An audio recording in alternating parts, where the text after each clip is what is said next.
Hello guys, mayroon akong supas. Kain tayo. Alam mo bakit meron akong ganito? Dapat almusal ng mga anak ko. Binili ko dyan sa kanto. Ngayon, nagmamadali ang mga yun.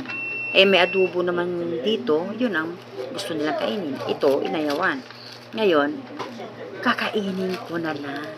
No, kasi walang kakain ito, kundi ako lang. Ako lang magtsatsaga. Si Mister at ako na lang nandito. Ayaw din ni Mister to. Ako na lang kakain. Diba? Hindi ko to paborito. Ako lang, kakainin ko lang to. Para lang hindi masira. Kasi hindi naman namin luto to Siyempre, Ilocano ako. Ilocana. Hindi namin talaga luto to. Alam mo yung luto namin ng mga Ilocano? Yung tambo-tambong. Yung ginataang halo-halo. Ginataang bilo-bilo. Yan yung mga yun. Ito sopas, ewan ko saan ano to. Kung sa Tagalog ba to o sa Bisaya, Ilonggo, yun. Ewan ba't hindi ko nasanay nito?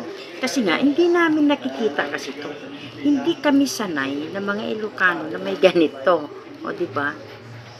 Mula pagkabata, hindi ko to nakita. Dito ko lang siya natitikman dito sa Maynila, sa Pasig. Basta dito sa Maynila, mula parang nasa San Juan ako kasi maliit pala yung baby ko, si Joyce, yung panganay ko, is ganito na yung mga almusal nakikita sa mga kanto. Yan, paglabas mo ng bahay, may nagtitinda na ng mga ganito, mga ano. Pero hindi ko siya binibila ng ganito, guys. Kasi nga, hindi ko nga paborito. At bakit ko ipapatikim sa kanya na hindi ko naman gusto? Kasi kung may tira siya, hindi ko naman kakainin. Diba? Kaya, dito sa sa school is talagang ganito yung pagkain sa school. Tray ang tawag doon yata, tray. Ganito, 15 pesos. Yung sopas, lugaw, yan, mga champurado, yung mga tray sa school. Ganyan. Nasasanay, sanay yung anak ko yung pangalawa, pangatlo. Pero yung panganay ko, siyempre, may edad na yung panganay ko. Siguro 29 years old na yun. 29 years old na yun. Ayun, ito talaga, tinatawag ko ng mister ko na wala na yung ano ko Okay guys, kainin na natin. Okay. Napakwento ako. Napakwento no? Oh my God. Supas. Hindi ko talaga ito maalala na lutuin. Kasi hindi ko nga siya type kainin.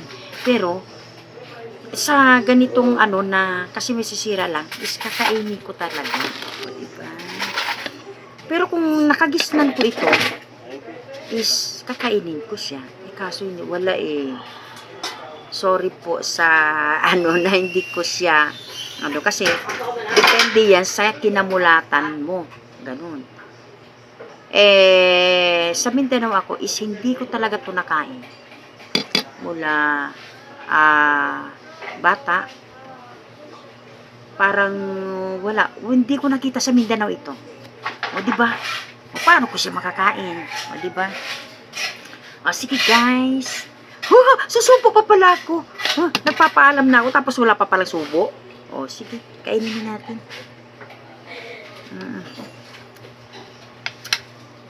Masarap siya. Pero hindi ko siya makuhang na masabing paborito ko. Kasi nga, syempre, ilang taon na hindi ko siya nanamnam. Diba?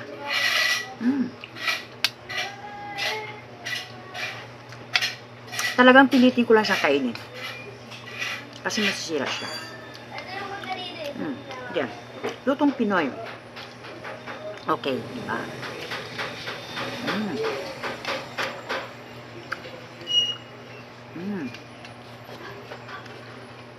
Bye-bye. Sarap.